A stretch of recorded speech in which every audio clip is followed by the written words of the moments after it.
বন্ধুরা নমস্কার। জাতীয় রাজনীতিতে গুজরাট লবির রাজত্ব শেষ হতে চলেছে। পদত্যাগের ব্যাপারে এখন থেকেই চিন্তা ভাবনা করতে শুরু করেছেন স্বরাষ্ট্রমন্ত্রী অমিত শাহ। অর্থাৎ গুজরাট লবি এতদিন ধরে রাজত্ব করার পরে এখন ক্ষমতার কেন্দ্রের বাইরে যেতে চলেছে।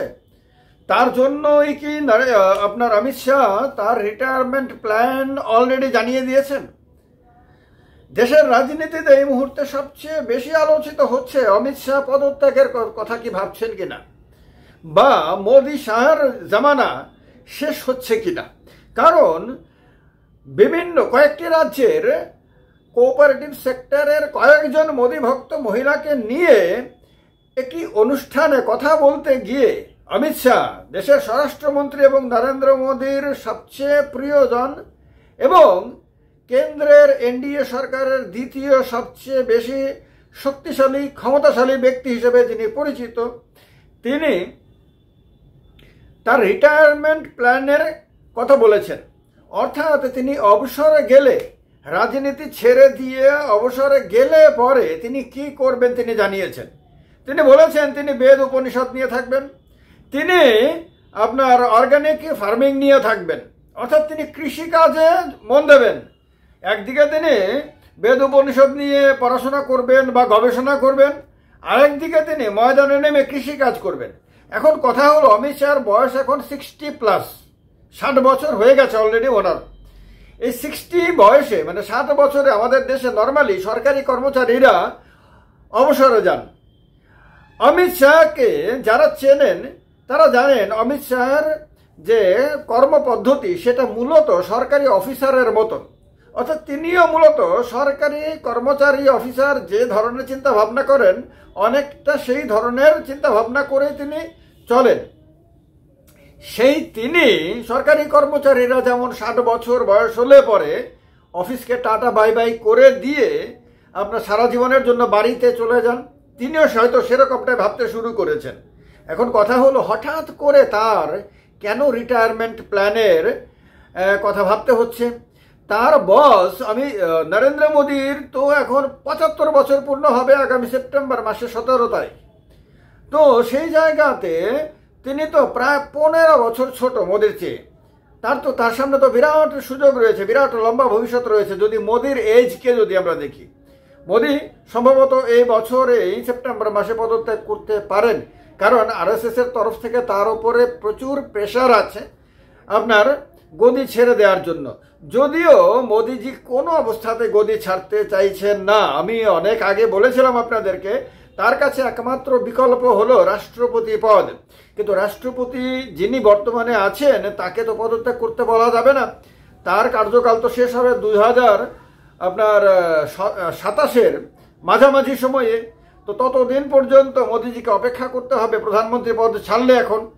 তো তারপরে যিনি প্রধানমন্ত্রী হবেন তিনি 2027 রাষ্ট্রপতি নির্বাচনে মোদিজির কথা মনে রাখবেন কিনা সেটা তো শিওর না। তার কারণে মোদিজি চাইছেন যে অন্তত পক্ষে 2027 রাষ্ট্রপতি নির্বাচন পর্যন্ত আরএসএসকে বুঝিয়ে বিষয়টাকে ঠেলে যাতে দেওয়া যায়। তো এখন কথা হলো মোদিজি হতে পারে সেপ্টেম্বর মাসে পদ ছাড়তে পারেন, হতে পারে 2027 পদ ছাড়তে পারেন। কিন্তু অমিত শাহ কেন এখন আপনার রিটায়ারমেন্টের কথা বলছেন? তার মাথার মধ্যে কেন এখন এই ধারণা এলো, এই চিন্তা ভাবনাটা এলো? তিনি তো এখনো বহাল তবিয়তে আছেন এবং অত্যন্ত শক্তিশালী পজিশনে আছেন।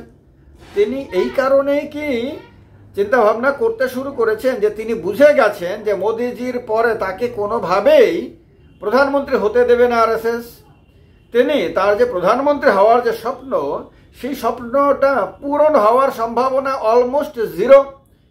তাকে আপনার মোদিজির পরে তাকে অন্য কোনো প্রধানমন্ত্রীর অধীনে মন্ত্রিত্ব করতে হবে।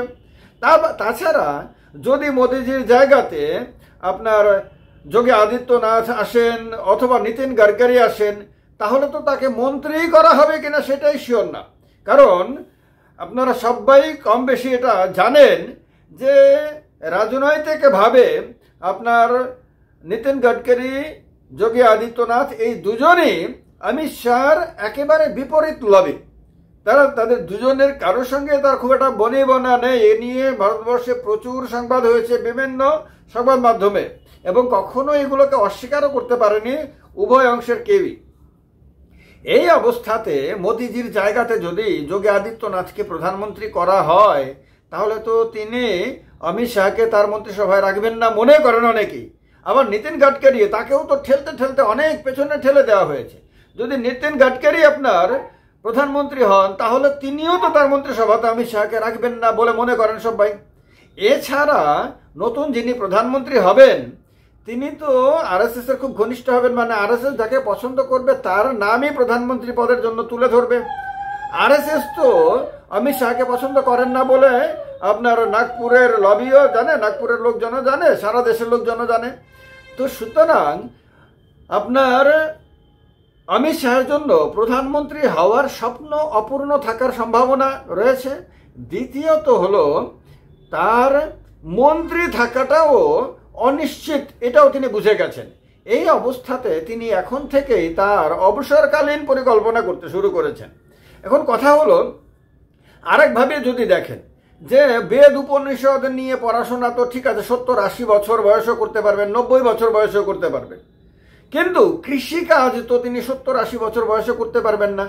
কৃষিকাজ করার জন্য তো শারীরিক বল লাগে, হাল টানা আরো নানান কিছু করা। সেগুলি করতে হলে মাটি কাটা থেকে শুরু করে প্রচুর কাজ আছে। কৃষিকাজ করতে গেলে কৃষকরা তো আমাদের দেশে বা সারা পৃথিবীতে সবচেয়ে বেশি পরিশ্রম করেন। তো সেই পরিশ্রমের কাজটা তো কম বয়সে করতে হয়। বেশি বয়স হলে কৃষকরা কি করে, তারা তাদের পরবর্তী প্রজন্ম, ছেলে নাতি, এদের হাতে আপনার ক্ষেতের দায়িত্ব দিয়ে, কৃষিকাজের দায়িত্বটা দিয়ে তারা এবার একটু অবসর যাপন করতে পছন্দ করেন। তো সেই জায়গাতে অমিত শাহ তার 60 বছর অলরেডি হয়ে গেছে, অর্থাৎ কৃষি কাজ করার বয়সটা তো তার অলরেডি চলে গেছে। তারপরে তো তিনি নিশ্চয়ই 80 বছর বয়সে গিয়ে কৃষিকাজ করার কথা ভাববেন না। তো সেটা তিনি খুব শীঘ্রই করার কথা ভাববেন।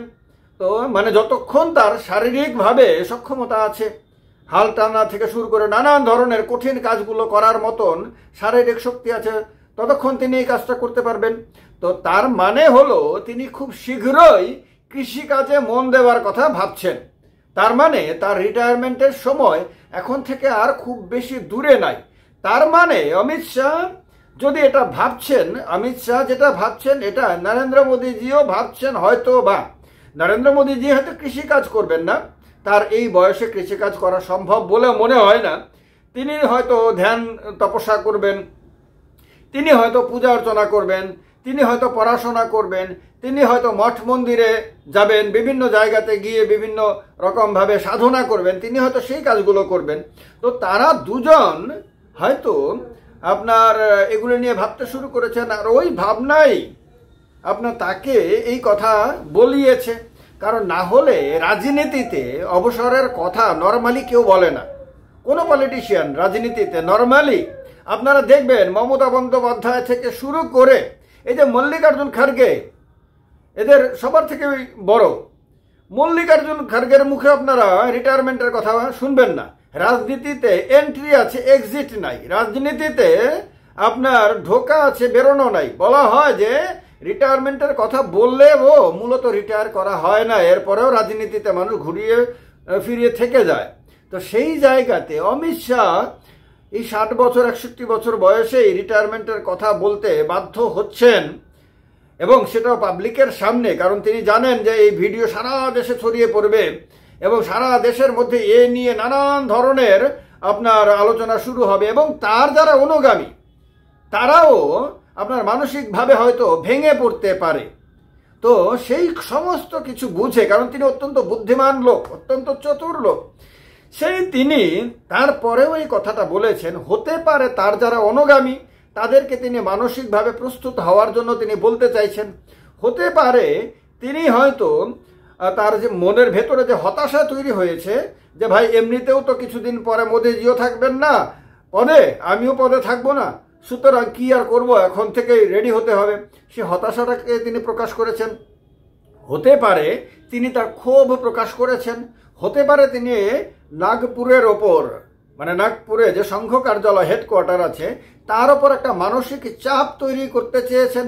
হতে পারে তিনি তার যারা ভক্ত অনুগামী আছে, সমর্থক আছে, তাদেরকে দিয়ে সারা দেশ থেকে দাবি তোলাতে চাইছেন যে না, এখন আপনি রিটায়ারমেন্টের কথা ভাববেন না, এখন ভাবা সম্ভব না, আপনাদের থাকতেই হবে, আপনারা না থাকলে দেশ রসাতলে যাবে, আপনারা না থাকলে আমরা কেউই থাকবো না, এরকম নানান ধরনের কথা তারা হয়তো তুলতে পারে।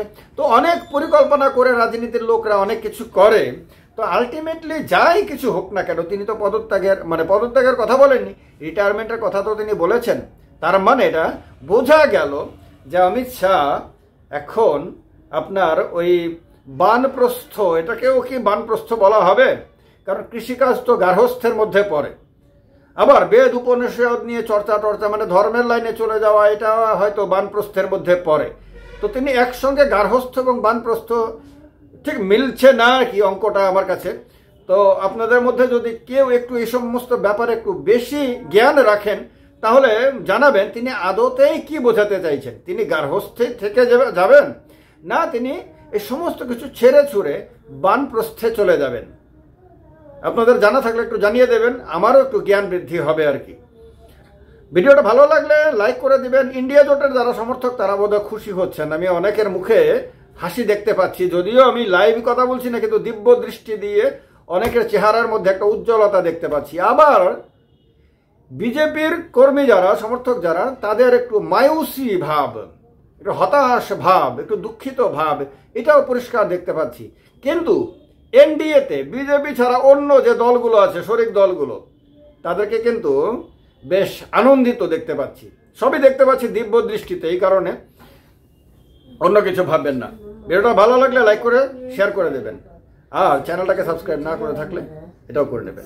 ভালো থাকবেন। জয় হিন্দ, বন্দে মাতরম।